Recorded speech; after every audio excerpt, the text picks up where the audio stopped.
All right, welcome back to another After Dark, everyone. Hope you all are having a good night so far. Hope you had a wonderful day. I wanted to check out a video by Scap Attack, our old friend. This one's called Kobe versus Duncan. Who was better? For some reason, there's a lot of conversation around this over the past couple of weeks. I'm not sure why, because like if we said like who dominated the era more or something like that, like I would understand this debate. But who was better doesn't really make sense to me. They played completely different styles of basketball and completely different positions. One dominated the perimeter as Kobe Bryant, and the other dominated the paint and Tim Duncan. I would say they would be the best, duo of all time if they got together. But comparing them one to one as far as who's a better player was weird to me. But I'm finally going to indulge in this and see what all the rave has been and how they're going about comparing the two to each other. Because I always say that Kobe and Duncan shared the 2000s as far as like dominating an era. But I would never compare them as individual players. That's just kind of weird. That's like comparing Shaq with Jordan or something. Like they're not comparable. But you can say who dominated the 90s? Well, Jordan did, not Shaq. Who dominated the 2000s? In that case, well, Jordan didn't play, so it would be Shaq. Anyways, you guys get my gist here. So let's go ahead and check this video out by Scap. I'm going to link the original video down below in the description. And so if you want to watch it without me, go for it. Everybody else, please leave this video a like. It helps out a ton, and I appreciate you every time. All right, let's see what all the rave is.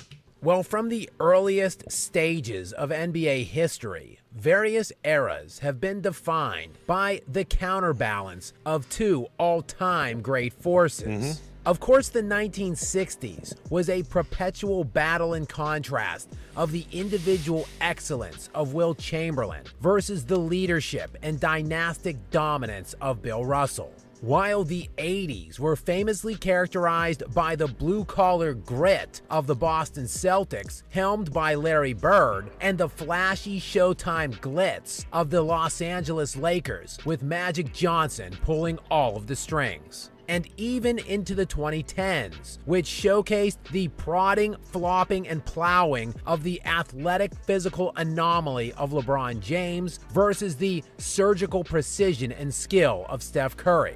All of these players held in the highest of regards without having their individual greatness diminished by their principal era-specific foe. But for some reason, arguably the best tandem of opposing players throughout any era of basketball history are routinely both slandered in hindsight. Of course, I am talking about Kobe Bryant and Tim Duncan, two of not merely the best overall players of all time, but in the handful of guys in the discussion of best full-court two-way players ever. The two of them, separated by only 1 year in the draft, with both retiring in the same season, Duncan with 19 years of service in one jersey and Kobe with 20. Two players who actually never cheated the game, did it the right way, and dominated their era, with both of these players combining to produce an astonishing 13 finals appearances in a 16-year span, running from 1999 to 2014. And what is it, a total of 10 rings? Total of 10 rings, 5 and 5?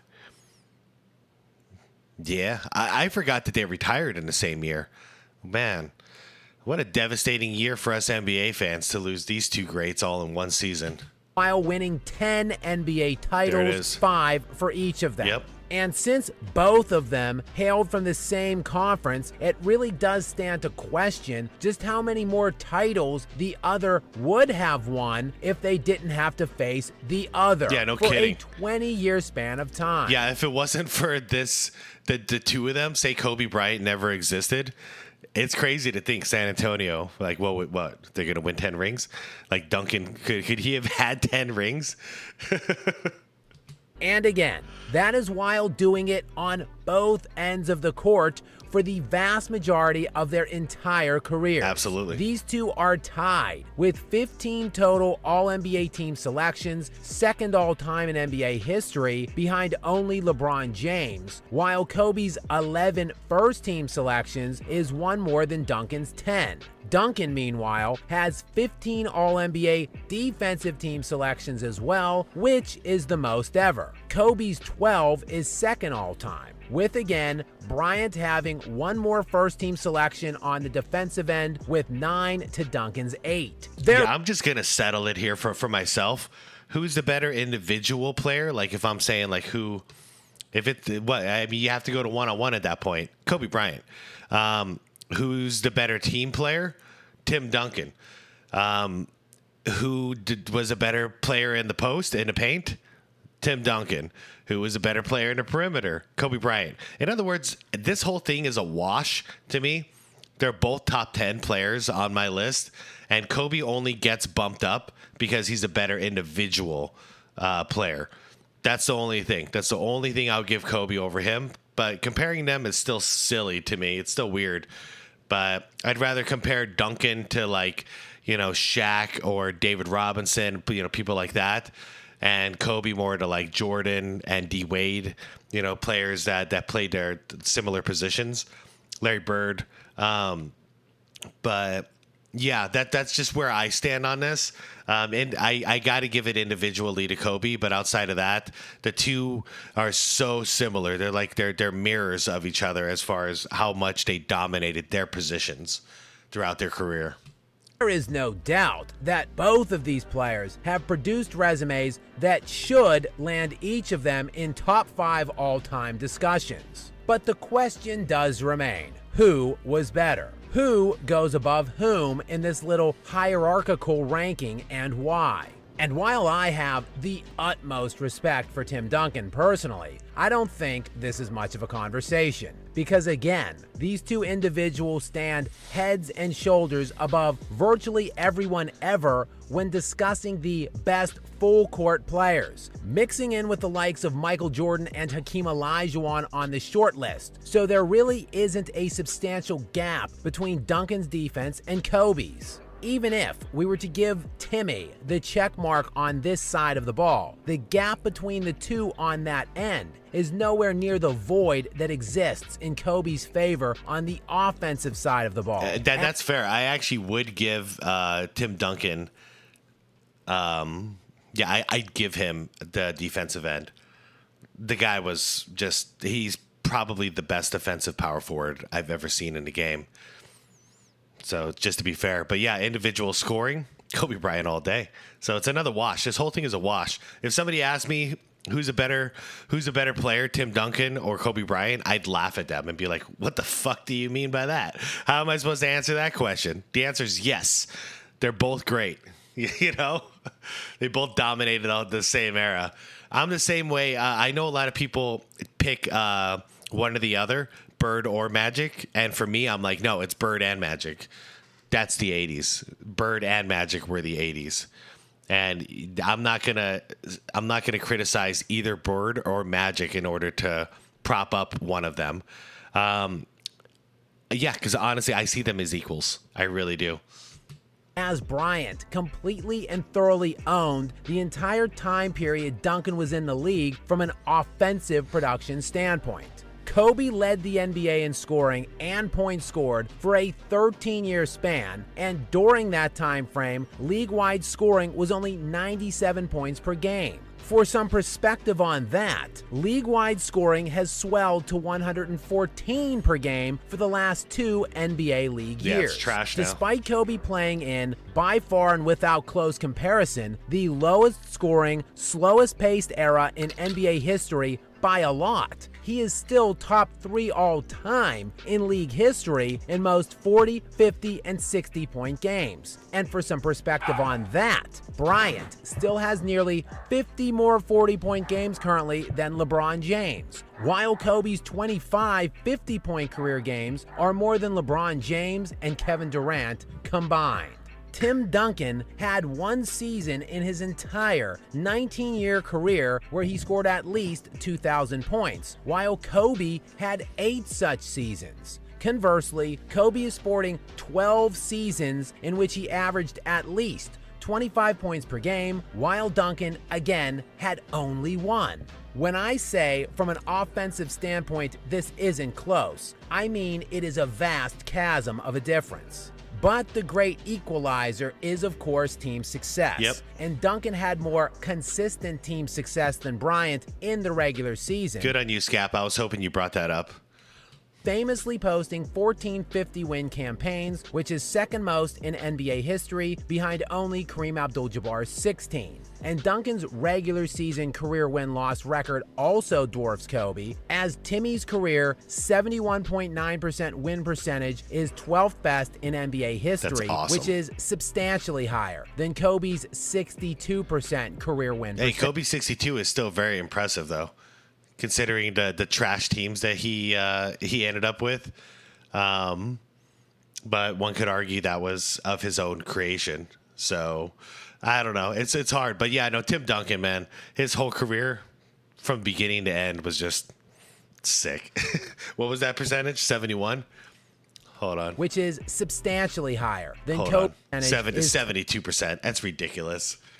62% career win percentage. But all of this regular season success did not translate to substantially more success than Kobe experienced in the playoffs, as they both won 5 titles and Bryant actually made it to one more finals appearance than Duncan. And speaking of the playoffs, well, Kobe also had the better of Duncan head-to-head in the only part of the season that really mattered, the postseason, where Kobe... Interesting. Something I didn't realize. So Duncan, they both have 5 rings. Duncan's been to 1 less finals, so he has a better finals record. And he played 1 year less than Kobe, if I'm not mistaken. So he did the same over a little bit less time and at a higher success rate. Interesting.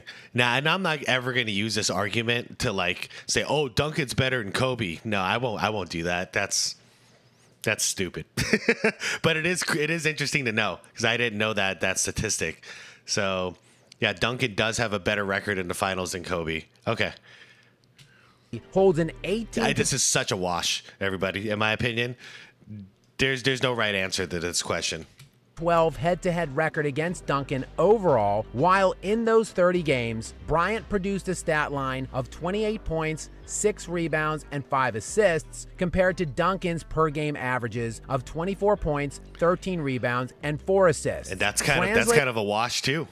They're both doing their jobs. Great. Leading to a 4-2 series head-to-head record in favor of Bryant. And this is despite, by and large, the Spurs having better teams. And yes, while Kobe played with Shaq for 8 of his 20 NBA seasons and would constitute a better single player than Duncan ever had, Bryant actually had relatively middling to poor roster support surrounding him for the remaining 12 seasons he was in the NBA. And quite frankly, the early 2000s teams were pretty thin outside of Shaq and Kobe.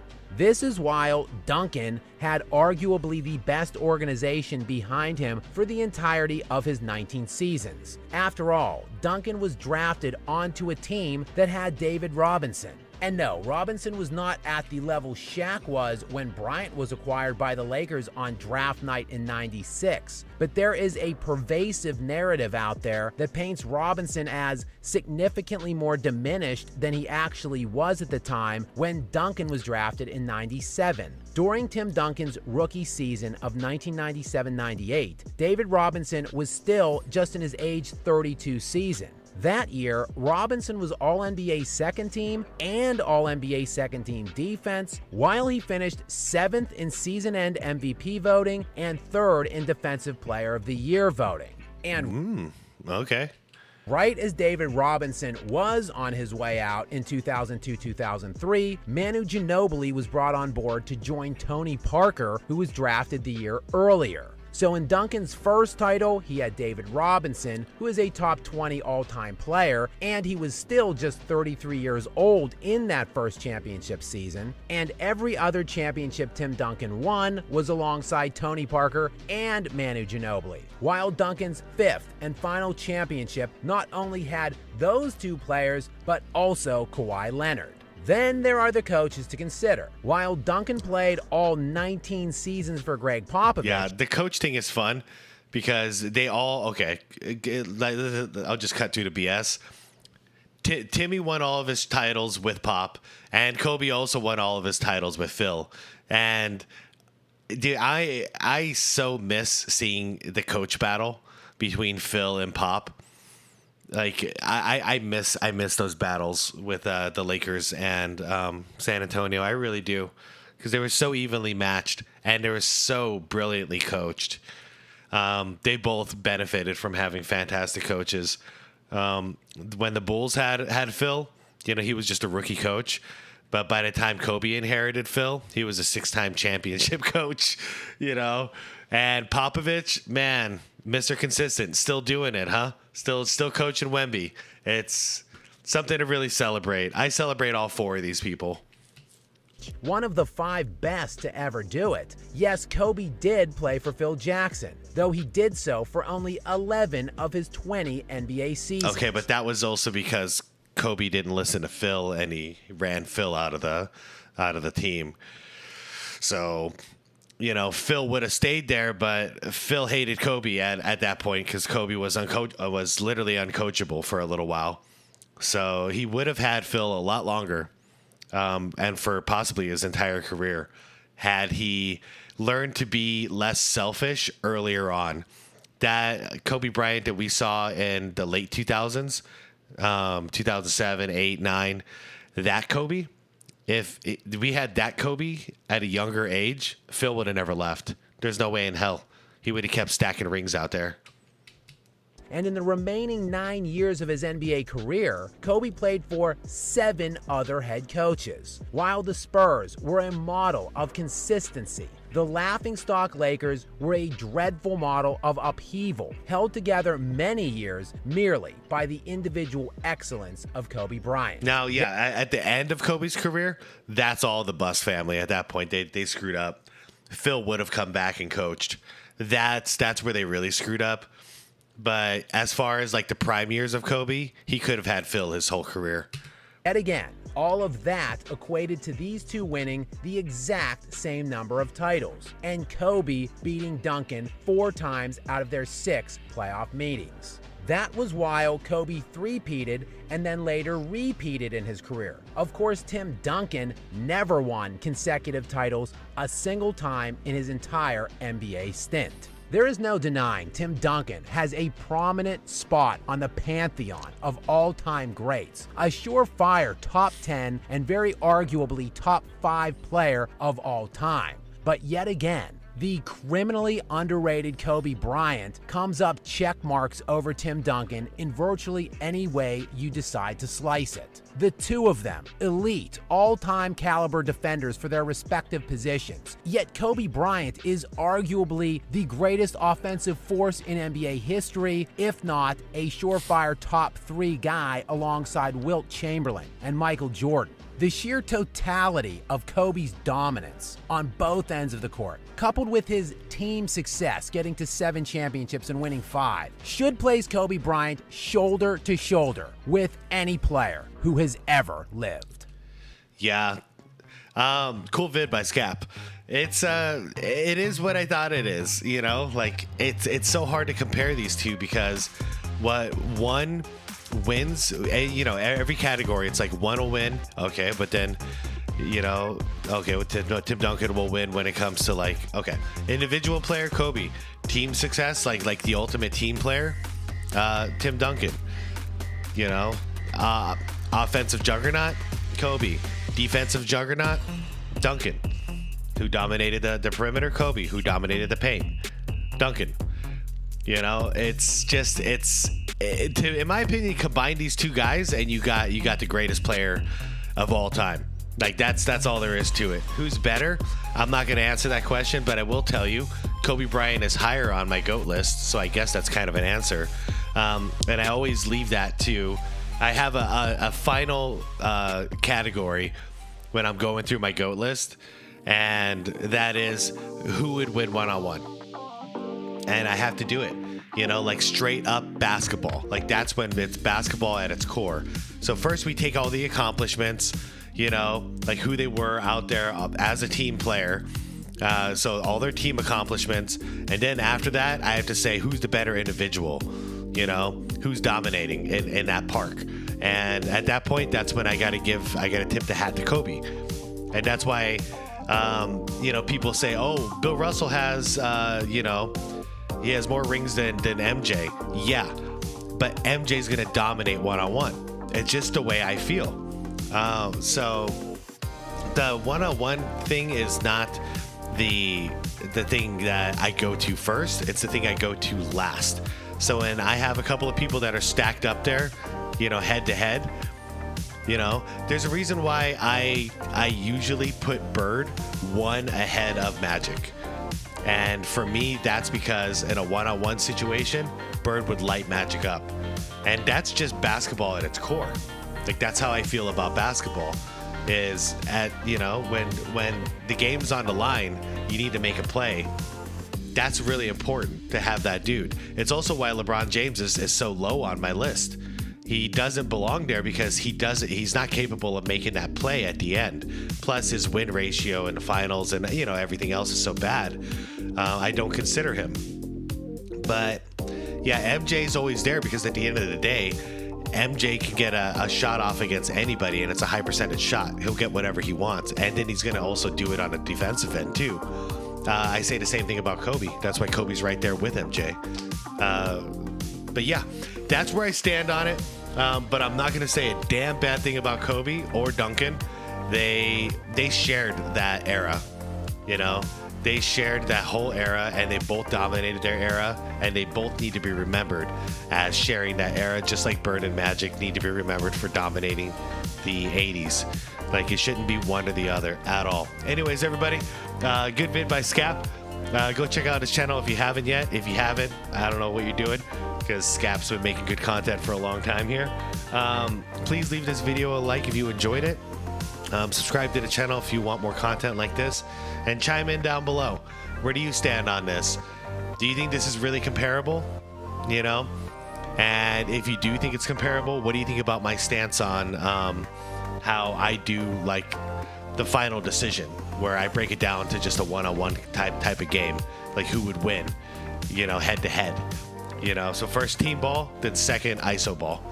Anyways, everybody, I'm out of here. I hope you all have a wonderful night, and have a peaceful night. Stay cool out there, and go love your loved ones, okay? Tell everybody you love them. All right, peace out, everybody. Good night.